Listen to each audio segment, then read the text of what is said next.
தொலைக்காட்சி நேயர்களுக்கு அன்பான வணக்கங்கள். இந்த நிகழ்ச்சி தெய்வ தரிசனம். தெய்வ தரிசனம் நிகழ்ச்சியின் மூலமாக நமக்கு தெரியாத கோவில்கள், தெரிந்த வரலாறு, தெரியாத வரலாறுன்னு அத்தனையும் நம்ம பார்த்துட்டு இருக்கோம். அந்த வகையில் இந்த கோவில் ரொம்பவே பிரசித்தி பெற்ற கோவில். அந்த கோவில் எங்கே அமைந்திருக்கு அப்படின்னு பார்த்தீங்கன்னா திருவொற்றியூர் அப்படிங்கிற இடத்துல அமைந்திருக்கு. சென்னைக்கு பக்கத்தில் தான் திருவொற்றியூர் இருக்கு. திருவொற்றியூருக்கே ஒரு தனி வரலாறு இருக்கு. அங்கே இருக்கக்கூடிய நம்முடைய வடிவுடையம்மன் கோவிலுக்கும் ஒரு தனி வரலாறு இருக்கு.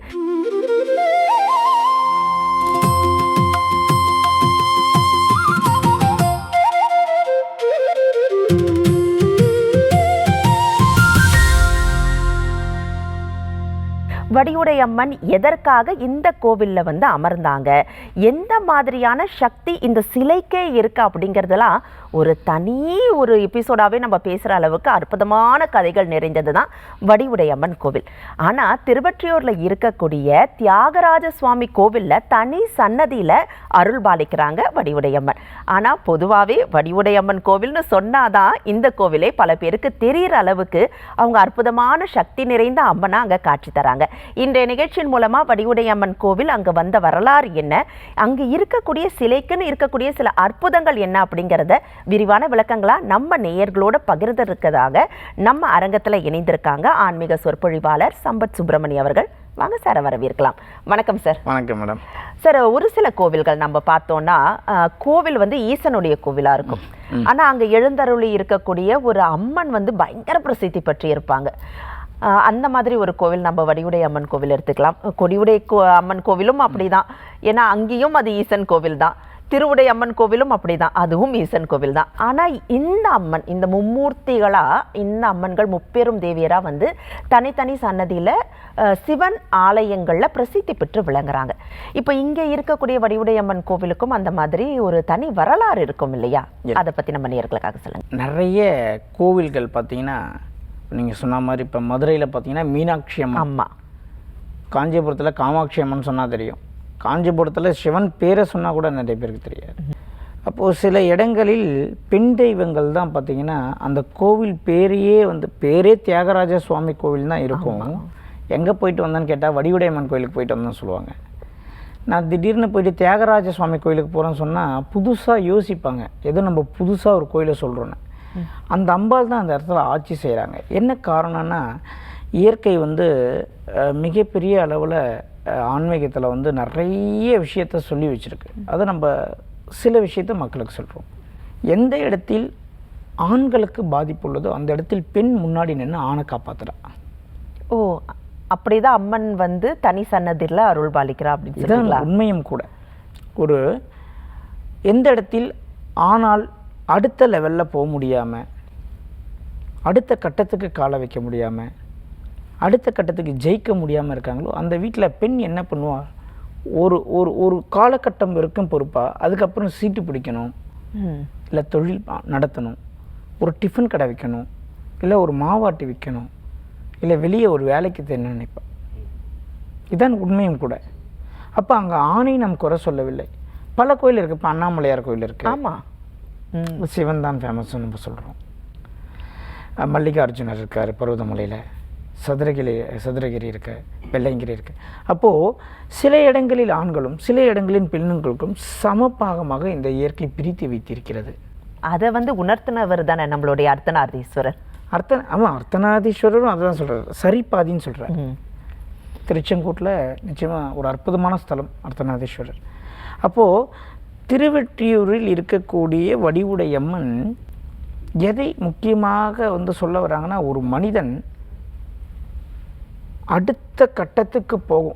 ஒரு மனிதனுக்கு அடிப்படை தேவை என்னென்னா இருக்க இருப்பிடம், ஆமாம், உடுத்த உடை, உண்ண உணவு, இதெல்லாம் பேசிக் நீட்ஸ் இல்லையா? அடிப்படை தேவைகள் இல்லையா? ஆமாம். இந்த இருக்க இருப்பிடத்தை தன் பக்தர்களுக்கு அருள்பாலித்து நினைத்த இடத்தை நினைத்தார் போலே கொடுப்பது தான் அந்த வடிவுடையம்மனுடைய ஸ்பெஷல். யாருக்கு என்ன தேவை இருக்கோ அதை உணர்ந்து நம்ம கோவிலுக்கு போகணும். அது ஏன் அந்த மாதிரியான ஒரு விஷயம்? எல்லா இடத்துலையுமே தெய்வங்கள் இருக்கிறாங்க, உணர்ந்தாலே தெய்வங்கள் இருப்பாங்கன்னு சொல்றோம் இல்லையா?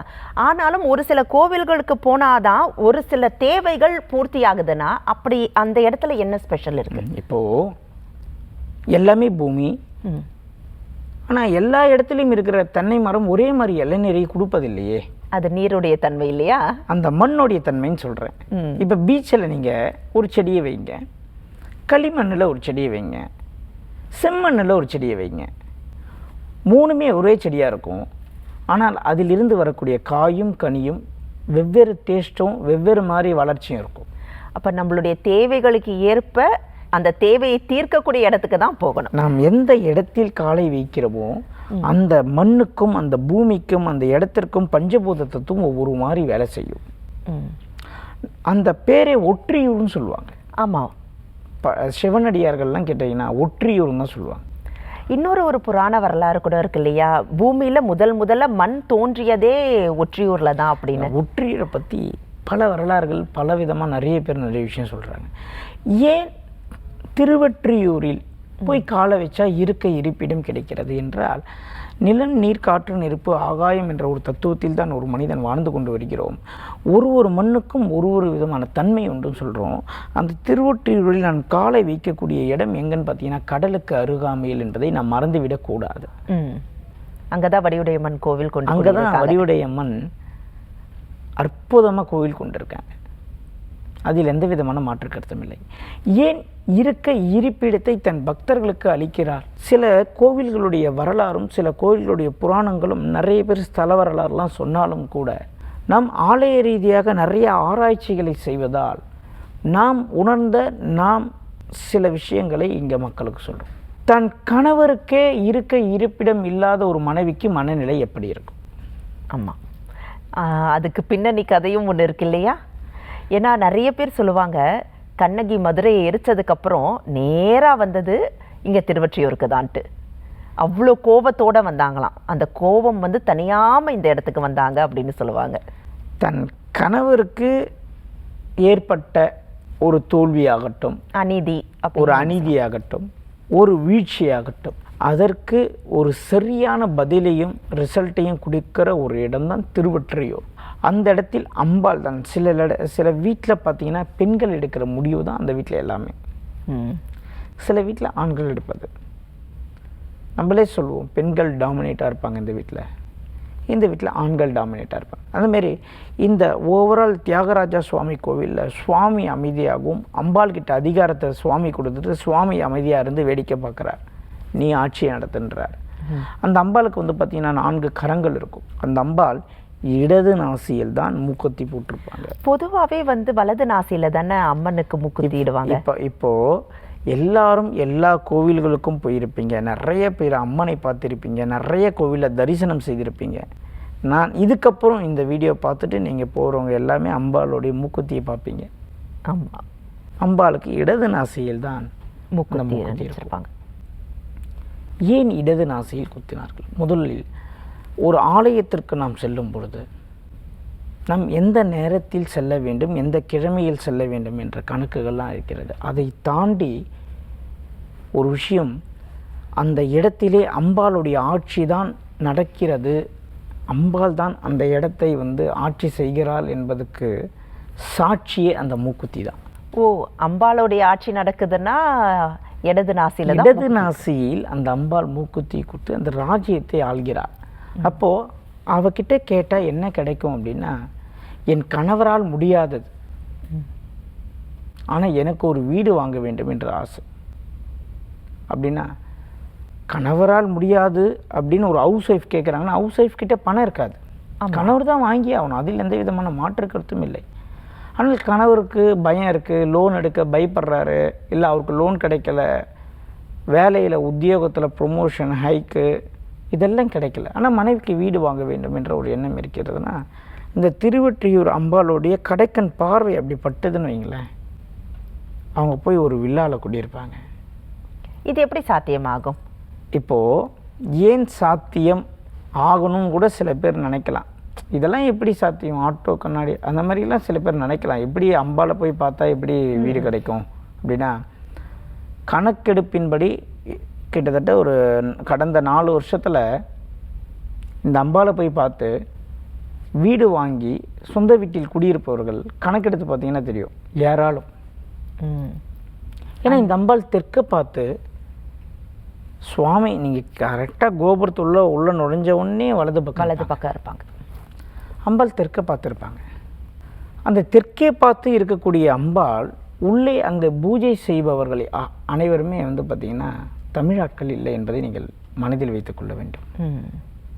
இதுதான் ரொம்ப முக்கியம். நீங்கள் திருச்செந்தூர் முருகன் கோயிலில் மூலஸ்தானத்தில் பூஜை செய்கிறவங்களையும் போத்தின்னு சொல்லுவாங்க. ஆமாம், அவங்க கேரளா ஆட்கள். நீங்கள் திருவொற்றியூர் வடிவுடையம்மன் கோவிலில் எடுத்துட்டாலும் அதே தான், போத்தின்னு சொல்லுவாங்க. இந்த இடத்தில் ஒரு மிகப்பெரிய ஒரு சில ரகசியங்கள் அடங்கியிருக்கு. திருவொற்றியூர் வடிவுடையம்மனை அப்படியே காலில் இருந்து அப்படியே மேலே தரிசனம் செய்ய வேண்டும். அம்பாள் பொதுவாகவே பெருமாளை தானே காலில் இருந்து தரிசனம் நீங்கள் அம்பாளை கால் பாதத்தை தரிசனம் செய்ய மறந்துவிடக்கூடாதுன்ற. ரெண்டாவது, அந்த மண் தத்துவம், அந்த திருவொற்றியூரில் இருக்கக்கூடிய மண் தத்துவம் உங்களுக்கு இருக்க இருப்பிடத்தை தருவதில் முதலிடமாக விளங்குகிறது என்பதில் எந்த விதமான மாற்று கருத்தும் கிடையாது. அந்த அம்பாள் இடது நாசியில் மூக்குத்தி போடுவது எதை குறிக்கிறது என்றால், ஒரு மனிதனுக்கு இருக்க இருப்பிடம் வேண்டும் என்றால் அதற்கான அருள். ஆமாம், அவன் இடது நாசியில் சுவாசம் ஓடும் பொழுது இடம் வாங்கினாலோ இடத்திற்கு பணம் கட்டினாலோ அந்த வீடை அவன் வாங்கி விடுவான். ஓ, இதுல இந்த அளவுக்கு பெரிய சூட்சமம் இருக்கு. இடது நாசியில இடது நாசி ஒரு 1.5 மணி நேரத்துக்கு ஒரு வாட்டி நம்மளுக்கு நாசி மாறும். வலது நாசி ஓடும், இடது நாசி ஓடும். அந்த 1.5 மணி நேரத்துக்கு ஒரு வாட்டி இந்த வலதிலிருந்து இடது மாறும்போது, இடதுலேருந்து வலது மாறும்போது ஒரு செகண்ட் சுழிமுனை ஓடும், சென்ட்ரு நாடு. அது ஓடி தான் இந்த ட்ராக் மாறும். லெஃப்ட்லேருந்து ரைட்டு உடனே மாறாது, சென்ட்ரு ஓடி தான் மாறும். அது பேர் தான் சுழிமுனைன்னு சொல்லுவோம். தியானம் செய்வதற்கு அந்த சுழிமுனை தேவைப்படுது. அந்த யானைக்கு 24 ஹவர்ஸும் சுழிமுனை தான் ஓடும். அதனால தான் யானை மேலே சாமியை வச்சு அம்பாரி கூப்பிட்டு வராங்க. இந்த இடது நாசி என்பது பூமிக்கு உகர்ந்த நாசியாக பார்க்கப்படுகிறது. அந்த அம்பாள் எதை சுட்டி காட்டுகிறாள்? தான் அழகாக இருக்கிறேன், இடதிலே மூக்குத்தி போட்டுக்கொண்டு என்பதை சுட்டி காட்டவில்லை. மறைமுகமாக மிக சூட்சமமாக ஒரு விஷயத்தை அங்கே சொல்கிறார். இடது நாசியிலே மூக்குத்தி போட்டு கொண்டிருப்பவள் அம்பாள் என்ன சொல்கிறாள் என்றால், உனக்கு இருக்க இருப்பிடத்தை கொடுக்க நான் சரியாக காத்து கொண்டிருக்கிறேன். உனக்கு இடது நாசி ஓடும் பொழுது என்னை பார், என்னிடம் கேள், நான் தருவேன். உனக்கு இடது நாசி ஓடும் பொழுது நீ போய் அந்த இடத்த வாங்கிக்கோ, நீ நல்லா இருப்ப. ஏன்னா வலது நாசிக்கும் இடது நாசிக்கும், ஏன்னா நாசியை பார்த்தே வாழ்ந்த காலங்கள்லாம் ஒன்று உண்டு. அது ஒரு கணக்கு இல்லையா? ஆமாம், இன்னமும் வாழ்ந்துட்டு இருக்காங்க. சில நாசிகள் ஓடும்போது சில வேலைகள் செய்ய மாட்டாங்க. அதுக்கு பின்னாடி வேறு சில தாற்பயங்கள் இருக்கும். ரொம்ப இருக்குது, அனைத்திலுமே இருக்குது. நாசிக்கும் மனிதனுடைய வாழ்க்கைக்கும் அவ்வளவு விஷயங்கள் அடங்கியிருக்கு. படுக்கும் பொழுது எந்த சைடு படுக்கணும், எந்த நாசி ஓடணும், எந்த நாசி ஓடக்கூடாதுன்னு இவ்வளோ கணக்குகளை வைத்திருக்கிறார். இதெல்லாம் சூட்சம ரூபமாக தான் நம்மளுடைய தெய்வங்கள் நமக்கு உணர்த்துது அப்படிங்கிறதுக்கு மிகப்பெரிய உதாரணம் இதுதான். அம்மன் சிலையை பார்க்கறதுக்கே இங்கே வந்து ஒரு உயிரோட்டம் தெரியும் இல்லையா? அந்த அம்மனுடைய கண்களை பார்க்கும்போது அங்கே அம்மனே இருக்கிறா அப்படிங்கிற ஒரு சில கோவில்களில் மட்டும்தான் நம்மளுக்கு அந்த உணர்வே வரும். அதில் மிகப்பெரிய கோவில் வந்து வடிவுடையம்மன் கோவில். எத்தனை அலங்காரத்தில் இருந்தாலும் தெய்வத்தை நேருக்கு நேர் கண்ணோட கண்ணா பார்க்கும்போது அங்கே இருக்கா, நம்மளோட பேசுறா அப்படிங்கிற மாதிரி அந்த உணர்வு. உடனடியே நம்ம வெளியே வரணும்னு ஒரு எண்ணமே தோணாது. அந்த அம்பாலை பார்த்துட்டா இன்னும் 10 நிமிஷம் நிற்கணும்னு தோணும். சுத்திட்டு மறுபடியும் வந்து பார்க்குறவங்க நிறைய பேர் இருப்பாங்க. ரிவேஸ் போகும்போது எட்டி பார்த்துட்டு போகிறவங்க இருக்காங்க. ஆமாம், ரிவேஸ்லேயே பார்த்துட்டு போவாங்க. சபரிமலையில் பார்த்துட்டு இறங்குற மாதிரி அந்த அம்பாலை ரிவேஸ்லேயே பார்த்துட்டு வருவாங்க. அந்த அளவுக்கு ஒரு அந்த தீப ஆராதனை எடுக்கும்போது லைட் ஆஃப் பண்ணுவாங்க. அம்மன் வந்து முழுமையாக தெரியணும், முழுமையாக விளக்கு ரூபத்தை. அதான் சொல்கிறேன், உள்ளே இருப்பவர்கள் தமிழர்கள் அல்ல. அவர்கள் முறையாக என்ன பண்ணுறாங்கன்னா லைட் ஆஃப் பண்ணிடுறாங்க. கிளியராக தெரியும் அம்பாளுடைய முகம். அந்த அலங்காரம் பண்ணி அந்த புடவை சாத்தி அந்த 6 மணிக்கு ஒரு அபிஷேகம் பண்ணுவாங்க. அவ்வளோ அற்புதமாக பண்ணுவாங்க. இன்றைய வரைக்கும் திருவொற்றியூர் வடிவுடையம்மன் கோவிலுக்கு போய் எனக்கு வீடு கிடைச்சது, வாடகை வீடு கிடைச்சது, சொந்த வீடு வாங்கினேன், சொந்த லேண்டு வாங்கணும்னு நீங்கள் கணக்கெடுத்தீங்கன்னா 190 பேர் உங்களுக்கு ரிவ்யூ தருவாங்க. சூப்பர். நடந்தவங்க எல்லாருமே பட்டு புடவை எடுத்துன்னு வந்து அம்பாளை காணிக்க சத்துவாங்க. இன்னமும் நடந்துகிட்ருக்கு. இவ்வளோ அற்புத சக்திகள் நிறைந்த அம்மனுடைய கைகள்லையும் ஆயுதங்கள் வித்தியாசமாக தானே இருக்குது. என்னென்ன ஆயுதங்கள் வச்சுருக்கா, எதனால் வச்சுருக்கா? ஆமாம், எல்லா தெய்வங்களுக்குமே மேக்சிமம் பார்த்தீங்கன்னா 4 கரங்கள் இருந்துடும். ஐயப்பனை தவிர்த்து மற்ற எல்லா தெய்வங்களுக்குமே 2க்கும் மேற்பட்ட கரங்கள். அபயகரங்கள். அந்த கரங்களில் கயிறு, இந்த பாசக்கயிறு, சங்கு சக்கரம் கதாயுதம் எல்லாமே வச்சுருப்பாங்க. அந்த அந்த கையிலே வைத்திருக்கக்கூடிய ஆயுதங்கள் எதை சுட்டி காட்டுகிறது என்பதை நான் இப்போ சொல்லிடுறேன். இப்போ வள்ளலார் ஒரு இடத்துல சொல்லியிருப்பார், ஒரு மனிதன் சங்கு ஊத வேண்டும் அப்படின்னு. இதை நாம் எப்படி புரிந்து கொண்டிருக்கிறோம்? சங்கு ஊதணும் அப்படின்னு சொல்லியிருக்காரு வள்ளலார் அப்படின்னு நினச்சி நம்ம சங்கை வாங்கி ஒரு சிவன் கோயிலையும் சங்கு ஊதிட்டு இருக்காங்க நிறைய பேர். கிடையாது. இறைவன் சொல்ல வருவதை நாம் புரிந்து கொள்கிற விதம் தப்பாக போனதுனால எல்லாமே தப்பாக போயிட்டது. அவர் என்ன சொல்ல வர்றார், ஏன் இதை சொல்கிற, இதை சொன்னால் தான் அந்த ஆயுதங்களுடைய விஷயம் முழுசாக புரியும். வள்ளலார் சொன்னது ஊதே சங்கு அப்படின்னார். அப்போ சங்கே ஊதுன்னா நம்ம உடம்புல ஒரு இடத்துல சங்கு ஊதுற மாதிரி ஒரு இடம் இருக்குது. அந்த இடத்த டெய்லி ஊதணுன்றார். நம்மளுடைய தொண்டை பகுதியில் அந்த இடத்துல ஊத ஊத ஊத ஊத என்ன ஆகும் அப்படின்னா, உச்சி மண்டைக்கு சூடு ஏறி உங்களுக்கு ஞானம் பிறந்து அண்ட சராச்சரத்தில் நடக்கக்கூடிய அனைத்து விஷயங்களையும் நீங்கள் தெரிஞ்சுப்பீங்க. சித்தர்கள் உணர்ந்தது இப்படிதான். ஆமாம். ஆனால் இப்போ ஊதே சங்கம்னு சொன்னார், சங்கவாதிங்க. அதே மாதிரி தான் ஒரு தெய்வங்கள் கையில் ஒரு ஒரு ஒரு ஒரு ஆயுதத்தை, சங்குகையோ சக்கரத்தையோ தாமரையோ ஏதோ ஒன்று வைத்திருக்கிறார்கள் என்றால் அதோடைய உண்மையான தாத்பரியம் என்ன என்பதை நாம் தெரிந்து கொள்ள வேண்டும். ஒரு ஆலயத்துக்கு போனோன்னா முதல்ல ஸ்தல வரலாறு கேட்கணும். அந்த ஆலயத்தை பற்றி நமக்கு யூடியூப்பில் சொல்லியிருப்பாங்க நிறைய பேர். ஆமாம், அது வேண்டாம். அங்கே போய் கேட்கணும். நம்ம டைரெக்டாக நின்று ஒரு அந்த அந்த கோவிலில் இருக்கக்கூடிய ஐயர்கிட்ட சுவாமியோடைய ஸ்தல வரலாறு சொல்லுங்கன்னு சொன்னால் கண்டிப்பாக சொல்லுவார். நேரடியாக கேட்பது வேறு, யூடியூப்பில் படிப்பது வேறு, யூடியூப்பில் பார்ப்பது வேறு. அப்போது ஒரு சுவாமியோடைய கையில் ஒரு பாச கயிறு இருக்குன்னு வைங்களேன். இந்த சுவாமி எதை உணர்த்துகிறார்? பந்தம் பாசம் என்ற ஒரு வலையிலிருந்து நீ வெளியே வர வேண்டும் அப்படின்றதுக்காக அந்த கயிறு வச்சுருக்கார். இப்போது இதை ஒரு மனிதனாகிய நாம் எப்படி புரிந்து கொள்கிறோம் என்றால், தப்பு பண்ண சுவாமி கயிறை போட்டு எடுத்துருவார், தப்பு பண்ண சாமி கண்ணை குத்திரும், அந்த மாதிரி. இப்போது வடிவுடையம்மன் கையில் இருக்கக்கூடிய 2 கைகள், ஒன்று காக்கும் ஒன்று அருளும், மற்ற கைகள் இப்படி வரும் சைடில், அதில் சங்கு சக்கரங்கள் மாதிரி 2 ஆயுதங்கள் இருக்கும். இப்போ நான் ஒரே விஷயத்தை சொல்கிறேன். அங்கே அந்த இடத்தை ஆள்வது மட்டுமல்ல, தியாகராஜ சுவாமியையே பார்த்துக்கொள்வது வடிவுடையம்மன் தான்.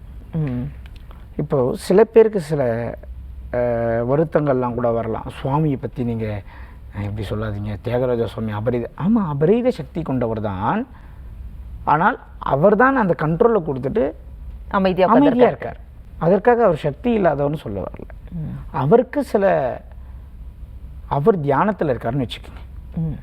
எந்த இடத்திலெல்லாம் சிவபெருமான் அதீத தியானத்திலையும் மக்களுடைய இந்த கலியுகத்தோடைய நன்மைக்காக எந்த இடத்திலெல்லாம் சிவபெருமான் ஆழ்ந்த தியானத்தில் இருக்கிறாரோ அந்த இடத்துல அம்பாளுடைய ஆட்சி நடக்கும். அவர் இதுதான் நீங்கள் சொல்கிறீங்க, தியாகராஜரையும் சேர்த்தே அவர் அம்மன் காத்தருள்றாங்க அப்படின்னு சொல்லிட்டு. ஏன் அங்கே அம்பாளை முன்னிறுத்துகிறார் சுவாமி? ஏன் சுவாமியால் முடியாதா? அப்படி கிடையாது. சுவாமி ஒரு காரணத்துக்காக அவருக்கு வேறு வேலை அங்கே இருக்குது. அவர்கிட்ட போய் எல்லா விஷயத்தையும் நீங்கள் கேட்டுட்டு இருந்தீங்கன்னா அவர் அங்கே என்ன ஆவார்னா டிஸ்டர்ப்ட் ஆவார். அதனால தான் அவர் என்ன பண்ணிடுறாருன்னா, அனைத்தையும் நீயே பாற்றுக்குள், என் வேலை முடிகிற வரைக்கும் சில ஆண்டுகள், சில காலங்கள், சில யுகங்கள் நான் தவத்தில் இருக்கிறேன், தவத்தில் இருந்தார். இப்போது நீங்கள் சொல்கிறத வச்சு பார்க்கும்போது வடிவுடையம்மன் கோயிலில் தியாகராஜ சுவாமி அந்த தவம் கலைந்து பக்தர்களுக்கு அருள் பாலிக்கக்கூடிய ஒரு கட்டமும் ஏற்படும். படலாம் இல்லை, ஏற்படும்.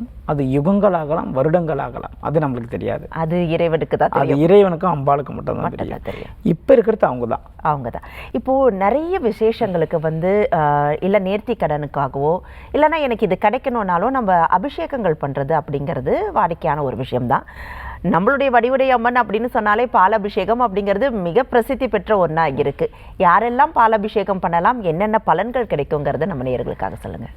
யாருக்கெல்லாம் இருக்க இருப்பிடம், சொந்த வீடு வேணும்னு நினைக்கிறீங்க, இல்லை வாடகை வீடு மாறணும், நல்ல வீடு தேடிட்டுருக்கீங்க, இல்லை இடம் வாங்கி கன்ஸ்ட்ரக்ஷன் பண்ணணும்னு நினைக்கிறீங்க, இப்படி நினைக்கக்கூடிய யாராக இருந்தாலும் இந்த அம்பாள் கிட்ட பிரார்த்தனை பண்ணிடணும்.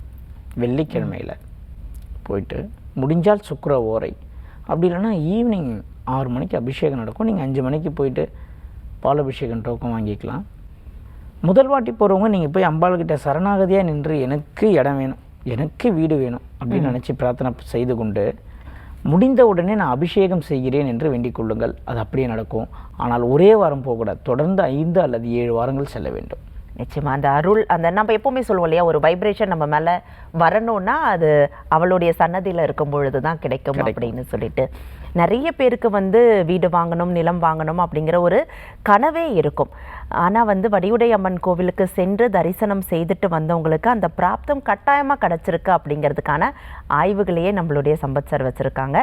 ஸோ ஒவ்வொரு கோவிலுக்கு போகும்பொழுதும் அந்த கோவிலில் இருக்கக்கூடிய சிலை என்ன உணர்த்துது அப்படிங்கிறது தெரிஞ்சதுன்னா நமக்கு கேட்க வேண்டிய விஷயத்தை ஈஸியாக நம்ம வந்து கடவுள்கிட்ட பிரார்த்தனையாக வச்சிடலாம். அதற்கான பலிதமும் நமக்கு கிடைக்கும் அப்படிங்கிறதுல மாற்று கிடையாது. அந்த மாதிரி தான் வடிவுடை அம்மனும் திருவொற்றியூரில் எழுந்தருளி எல்லாருக்கும் அருள் பாலிச்சிட்டு இருக்காங்க. திருவொற்றியூர் செல்லணும் நினைக்கிறவங்க, வடிவுடை அம்மனை தரிசனிக்கணும்னு நினைக்கிறவங்களுக்கு போக்குவரத்து வசதி அப்படிங்கிறது எல்லா இடங்கள்லேருந்துமே இருக்குது.